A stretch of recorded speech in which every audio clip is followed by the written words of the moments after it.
आपसी से विवाह संपन्न होगा, लेकिन जब तक कन्या बाएं अंग में नहीं आ जाती तब तक कन्या की कुंवारी संज्ञा मानी गई है।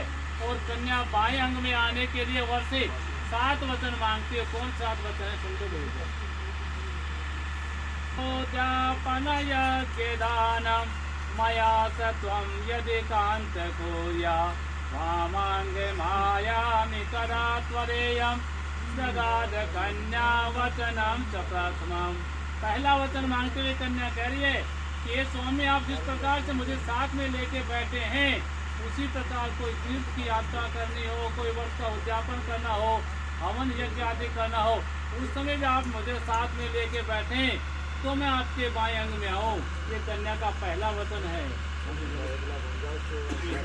नाम परिपालनंत वामांग मायामि कदा त्वरेयम जगाद कन्या वचनम च तृतीयम। तीसरा वचन मांगते हुए कन्या कह रही है कि अब तक आप केवल अकेले ही थे, कितना कमाया, कहाँ खर्च किया, कोई पूछने वाला नहीं था, झूठ मूठ भी बोल के तो छोड़ देते। लेकिन अब क्योंकि हम गृहस्थ आश्रम में प्रवेश कर रहे हैं तो आप चाहे तो पशुओं के माध्यम से आय बढ़ाएं या कोई नौकरी के माध्यम से किसी प्रकार से बढ़ाएं, लेकिन पेट पालना पड़ेगा। अब आगे कुटुंब बढ़ेगा तो उसमें पैसे की जरूरत पड़ेगी, कमाना पड़ेगा अपने को। ये स्वीकार हो तो मैं आपके बाएं अंग में आऊँ।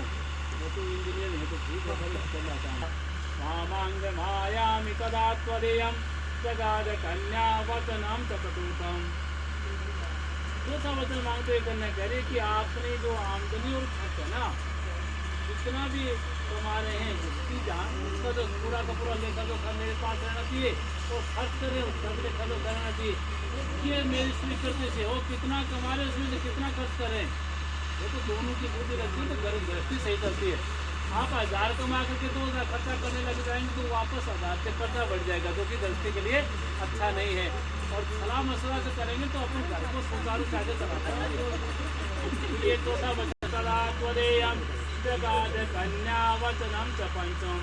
पांचवा वचन मांगते हुए कन्या कह रही है कि आप जो कमा रहे हैं उसमें कुछ परोपकार के लिए भी निकालना होगा।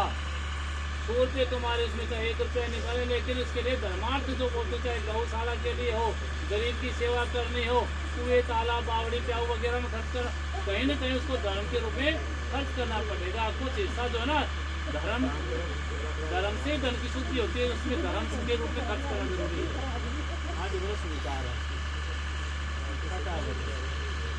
शांतरे वा सपुरांतरे वा दृष्ट्वा विधत्या व्यवहार कार्यम वामांग मायामि कदा त्वरेयम जगाद कन्या वचनम च षष्ठम।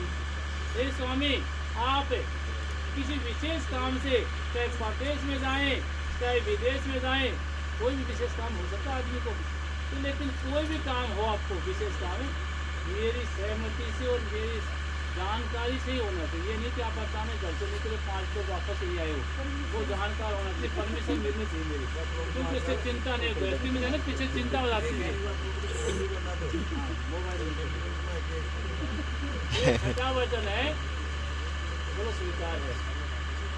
सातवां वचन न सेवनिया पर कामिनिया मेराग दृष्टया च विलोकनिया वामांग मायामि तदा त्वरेयम जगाद कन्या वचनम च सप्तमम। सातवां वचन मांगते हुए कन्या कह रही है कि आज के बाद मेरे से बड़ी उम्र की जो भी औरतें हैं उनको आप माँ चाची ताई के रूप में समझेंगे। मेरे से छोटी उम्र के जो हैं वो आप पुत्री के रूप में समझ सकते हैं। बराबर वाली स्त्री उनको आप बहन के रूप में समझ सकते हैं। पर पत्नी के रूप में आप केवल मुझे ही देखेंगे तो मैं आपके बाएं अंग में आऊँगे। बोलिए सातों वचन स्वीकार है। अब वर्ग कह रहे हैं कि ठीक है, आपने जो भी मांगा मैंने पूरा किया, मैंने हाँ भर दिया, लेकिन मेरा भी कुछ कहना है, मेरी भी गृहस्थी है, मेरा भी दरबार, तो मैं भी कुछ कहना चाहता हूँ आपको बाएं अंग में लेने के लिए। सदैव सेवां कुरु मे गुरूणाम् अदाय चित्तानुगता सभूयः पतिव्रता धर्मपरायणा त्वं गृहस्य कार्यं सकलं कुरुषे।